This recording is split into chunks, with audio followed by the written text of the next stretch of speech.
Hello friends, स्वागत है आपका मेरे यूट्यूब चैनल कॉन्सेप्ट क्योर पर। और इस वीडियो में हम देखने वाले हैं स्क्वायर बाय बेस मेथड। तो सबसे पहले हमें ये पता करना आना चाहिए कि बेस होता क्या है और ये जो भी नंबर है उसका बेस क्या है। तो जैसे ये 8 है, 8 इस 8 का बेस क्या होगा? इसका बेस होगा 10। और बेस होता क्या है? जैसे ये नंबर किसके पास है, ऐसी कौन सी डिजिट है ज़ीरो वाली जिसके पास है, तो ये 10 के सबसे पास है तो इसका बेस 10 हो जाएगा। तो अब ये देखो, ये अपने बेस से कितना कम है। अगर मैं चेक करूं तो 8 माइनस 10 ये अपने बेस से कितना कम है? -2 कम है। तो जो भी ये डिजिट आ रही है ना, इसको हम 8 में से सेपरेट करेंगे। ठीक है, 8 माइनस 2 और दूसरी साइड स्लैश लगा के ये जो -2 आया मतलब ये अपने बेस से जितना कम है उसका स्क्वायर करना है। तो -2 का स्क्वायर करेंगे। 8 माइनस 2 कितना हो जाएगा? 6। और -2 का स्क्वायर, किसी भी माइनस नंबर का स्क्वायर क्या होता है? पॉजिटिव ही होता है। तो आंसर कितना हो जाएगा? 4। और यहाँ से हमारा आंसर आ जाएगा 64। अब देखते हैं अगर कोई भी नंबर अपने बेस से बड़ा है, जैसे ये क्या है 12। अब इसका बेस भी कितना होगा? 10 होगा। लेकिन ये अपने बेस से कितना ज़्यादा है? अगर ये चेक करेंगे तो सबसे पहले क्या करेंगे? 12 माइनस 10 ये अपने बेस से कितना ज़्यादा है? 2 ज़्यादा है। तो हम क्या करेंगे, ये जो नंबर है पहले हमने इसी नंबर में से 2 घटाया था ना, 8 में से 2 घटाया था। अब हम इसमें क्या करेंगे? 12 में 2 जोड़ेंगे। तो अगर मैं इसमें इधर 12 में 2 जोड़ता हूँ और दूसरी साइड जो मतलब जितना ज़्यादा है अपने बेस से उसी का स्क्वायर करना है, स्लैश लगा के 2 का ही स्क्वायर कर देंगे। तो 12 प्लस 2 कितना हो जाएगा? 14। और ये 2 का स्क्वायर 4। ये हमारा क्या हो जाएगा? आंसर। ठीक है, अब देख लेते हैं। अब देखो इसका बेस आप क्या बोलोगे? क्या आप इसका बेस बोलोगे 10? बेस 10 ठीक तो है, लेकिन अब देखो इसमें 20 भी आ रहा है ना, 20 के बाद के डिजिट है, तो हम इसके बेस को बोलेंगे 2 इंटू 10। ये है इसका बेस। ठीक है, तो अब करेंगे कैसे? अब देखो इसका बेस हम लेके चलेंगे 20। और 20 जो है ये जो सबसे पहले तो ये देखते हैं ये कितना ज़्यादा है। तो अगर मैं इसको सब्ट्रैक्ट करूँ 21 माइनस 20 इसके बेस में से, तो कितना एक्स्ट्रा आ रहा है? 1। तो ये जो 1 एक्स्ट्रा आ रहा है इसी का स्क्वायर करना और इसको इस नंबर में जोड़ना भी है। तो 21 में हम क्या करेंगे? 1 जोड़ देंगे और दूसरी साइड इसी 1 का स्क्वायर कर देंगे। यहाँ तक तो पहले जैसी चीज़ थी। अब देखो जब बेस 10 रहता था तब हम कुछ भी मल्टीप्लाई नहीं करते थे, लेकिन अब यहाँ पे क्या बेस 20 है। तो जो भी नंबर इस साइड है ना, हमारे लेफ्ट हैंड साइड, इसमें हम 2 से मल्टीप्लाई कर देंगे। ठीक है, तो इधर जो भी प्लस करके आ रहा है उसको 2 से मल्टीप्लाई करना है। तो इधर क्या हो जाएगा? 2 इंटू 22 स्लैश 1 का स्क्वायर 1 ही होता है। कितना हो जाएगा? 4 स्लैश 1। इसको एक साथ लिख लो, आंसर क्या हो जाएगा? 441। ये हमारा आंसर हो जाएगा। अब देखो आगे देख लेते हैं इसी पे सेम बेस। अब देखो 48 है। 48 का अगर हम बेस लेना चाहें तो हम क्या ले सकते हैं? वैसे 10 तो ले सकते हैं, लेकिन ये 10 के मल्टीपल में और सबसे पास किसके? ये 50 के है ना। और ये 50 से कितना कम है? अगर मैं इसको 48 में से घटाऊँ, 48 को घटाऊँ 50 में से, तो ये कितना कम है? -2 कम है। अब क्या बताया था? जो ये नंबर आ रहा है उसको इसमें से सेपरेट करना है।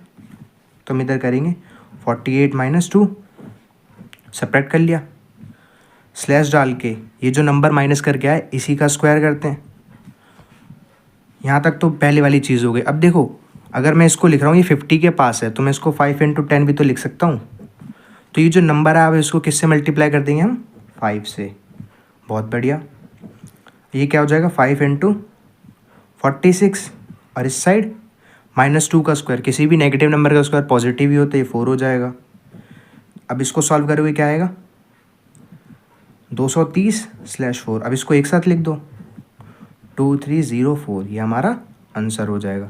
यानी कि बस आपको ये देखना है कि अगर हमारा बेस 10 भी है तो 10 के किस मल्टीपल में है। अगर 10 का मल्टीपल में 2 है, मतलब 20 तो 2 का मल्टीपल है, उसके 30 है तो 3 से मल्टीप्लाई कर देंगे, 40 है तो 4 से, और ये 50 के पास था तो 5 से मल्टीप्लाई कर दिया।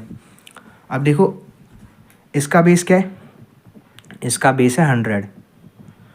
अब इसके बेस में कितने डिजिट है? 2 डिजिट। तो हमारे पास कितने डिजिट होनी चाहिए? 2 डिजिट होनी चाहिए। सबसे पहले देखेंगे अपने बेस से कितना कम है। 97 माइनस 100 कितना कम है? ये 3 कम है, -3। तो इसको क्या करेंगे? इस नंबर को हम अपने ओरिजिनल नंबर में से सेपरेट करेंगे। 97 माइनस 3। और देखो इसका बेस 100 है ना। एक्चुअल हम करते क्या, यहाँ पे भी मल्टीप्लाई करते हैं, लेकिन इसका बेस 100 है तो इसमें 1 से ही मल्टीप्लाई करेंगे जो कि वही नंबर रहेगा, इसीलिए हम दोबारा नहीं करते, दिखाते नहीं है मतलब करके। करना भी चाहो तो यहाँ पे लिख सकते हो। और यहाँ देखो -3 का स्क्वायर है। अब देखो यहाँ पे क्या आएगा 94, और इसको 1 से मल्टीप्लाई करोगे 94 ही रहेगा। अब यहाँ पे एक नई चीज़ मतलब पहले भी डिस्कस करी थी हमने, -3 का स्क्वायर क्या हो जाएगा 9। लेकिन अब देखो जो हमारा बेस क्या था 100, 100 में 0 कितनी है 2 है, तो यहाँ पे कितनी डिजिट आनी चाहिए 2। अब इसको एक साथ लिख लो 9409, ये हमारा क्या हो जाएगा आंसर हो जाएगा। अब देखो 100 का ही है, लेकिन इसमें देखो इसका बेस तो है 100, लेकिन मैं इसको ये भी तो 200 के पास है ना, तो इसीलिए मैं इसको क्या लिखूँगा 2 × 100 इसका बेस हो जाएगा। तो नॉर्मली देखो ये 200 से कितना ज़्यादा है, वर्किंग बेस हमारा क्या है इसका 200, ये 200 से कितना ज़्यादा है 200 से ज़्यादा है 4। इसी 4 का स्क्वायर करना है हमें। देखो इस 4 का स्क्वायर करेंगे और इसी 4 को हम अपनी ओरिजिनल डिजिट में जोड़ देंगे, तो 204 + 4 और इस 4 का स्क्वायर कर देंगे इधर।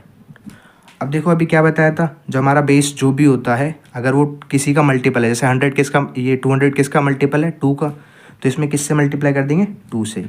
इसको ऐड करके कितना आएगा 208 × 2, और यहाँ पे 4 का स्क्वायर 16। अब देखो वर्किंग बेस क्या हमारा 100 है ना, जिसमें 2 0 है, 2 डिजिट आ गई, इसको अब चेंज नहीं करना है। अब इसको मल्टीप्लाई करोगे कितना आएगा 416, और ये 16 था, ये 16 आ जाएगा, ये हमारा क्या हो जाएगा आंसर। अब देखो ये काफ़ी बड़े डिजिट है। सबसे पहले तो देखो ये इसके सबसे पास नंबर कौन सा है, तो सबसे पास है इसके नंबर 9000 है ना, तो यानी कि इसका जो बेस हो जाएगा वो क्या होगा 9000। और इसको करेंगे भी कैसे 9 × 1000 लिख के, ये हमारा जो है इस नंबर से मल्टीप्लाई करना, और ये हमारा बेस है ना। तो पहले तो सबसे पहले देखो ये 9000 से कम कितना है, तो 8989 को अगर मैं 9000 से सब्ट्रैक्ट करूं कितना आएगा -11 है ना। अब इस 11 को क्या करना है, हमारे जो ओरिजिनल डिजिट थे उसमें से माइनस करेंगे, तो 8989 में से क्या करेंगे -11। देखो ये किसके पास था 9000 के पास ना, तो 9 हमारा एक्स्ट्रा है उससे मल्टीप्लाई करेंगे, और दूसरी साइड -11 था, -11 का स्क्वायर। जब इसको मल्टीप्लाई करोगे सबसे पहले तो इसे सेपरेट कर लो, कितना आएगा 8978, और इसको किससे मल्टीप्लाई करना है 9 से, और इधर -11 का स्क्वायर 121। अब इसको लिख लो, जब इसको इससे मल्टीप्लाई करके देखोगे तो क्या आएगा 80802, और यहाँ पे जो 11 है 11 का स्क्वायर करके आया था 121, ये यहाँ पे लिख दिया। अब इसको एक साथ लिख लो 80802.121, ये हमारा आंसर हो गया। देखा इससे कितनी जल्दी हो गया। बस आपको बेस का ध्यान रखना है, और वो बेस जो है किससे मल्टीप्लाई हो रहा है ये भी ध्यान रखना है, तो आपका सवाल आराम से सॉल्व हो जाएगा। अगर वीडियो पसंद आओ तो लाइक कर देना। थैंक्स फॉर द वॉचिंग, मिलते हैं नेक्स्ट वीडियो में।